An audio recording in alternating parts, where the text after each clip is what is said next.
The morning sun rose lazily over Utohani, a small, tranquil village nestled in the heart of the Ntolo Forest, somewhere in Central Africa.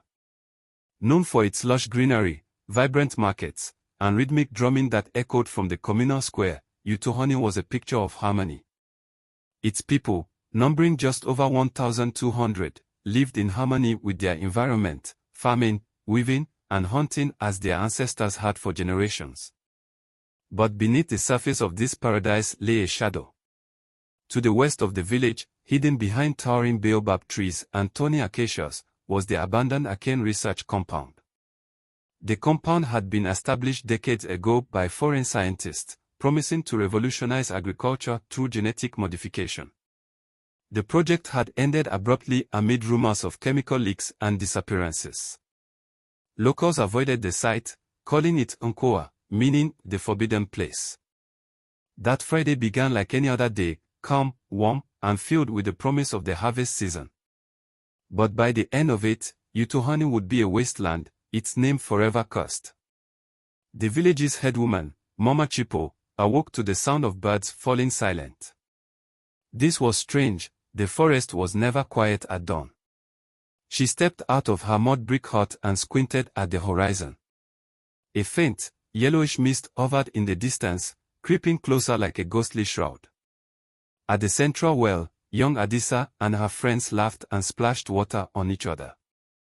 But as the mist reached the edges of the village, Adisa suddenly stopped laughing.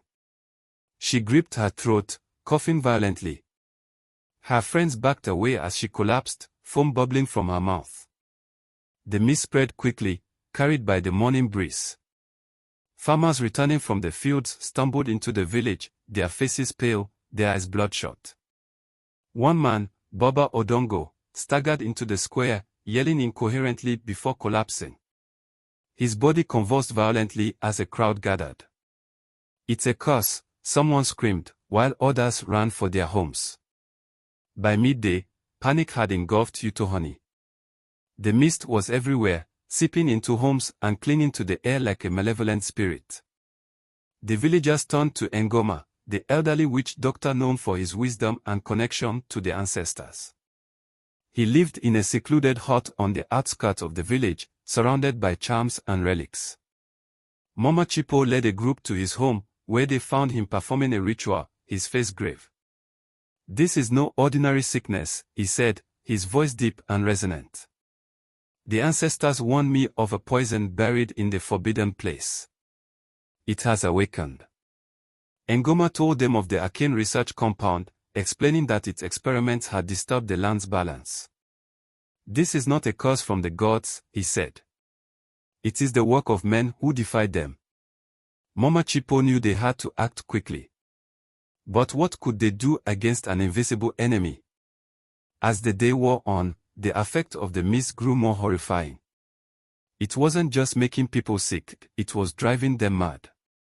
In the market, Zuberi, the village butcher, began wielding his machete wildly, slicing at invisible foes.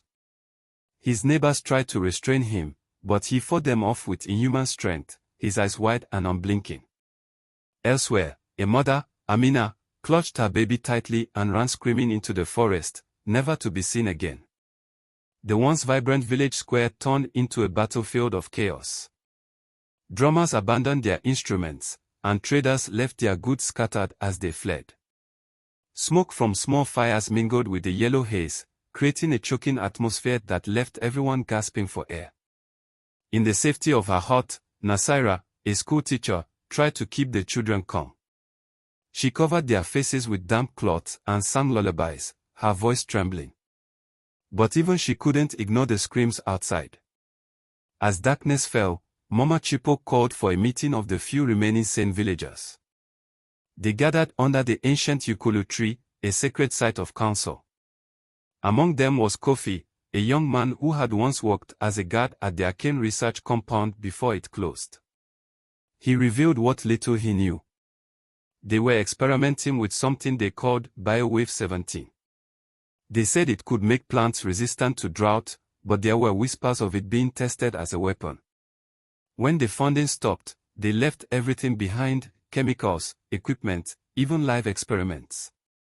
I thought it was all over. Mama Chipo looked at him, her face stern. And now it has returned to destroy us. Ngoma suggested that the only way to stop the mist was to destroy its source, the compound itself. But the journey there would be perilous, and many were too weak or frightened to attempt it. A group of 10 brave villagers volunteered to venture into Nkoa. Among them were Kofi, Mama Chipo, Ngoma, Nasaira, and several young hunters armed with bows and machetes.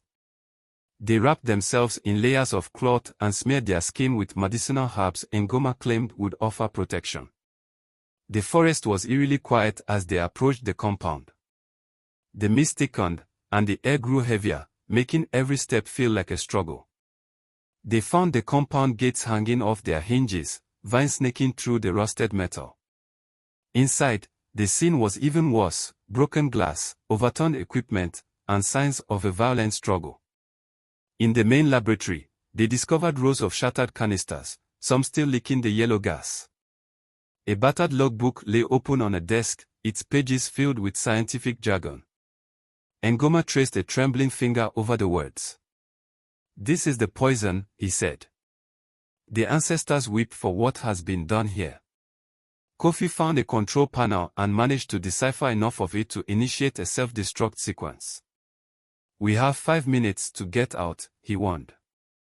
As they fled the compound, the mist seemed to come alive, swirling and closing in around them. One of the hunters turned, tripped and fell. He screamed as the gas consumed him, his body writhing in agony. Nasaira tried to help him, but Mama Chipo pulled her away. "There's no time," she cried. They reached the edge of the forest just as the compound erupted in a fiery explosion.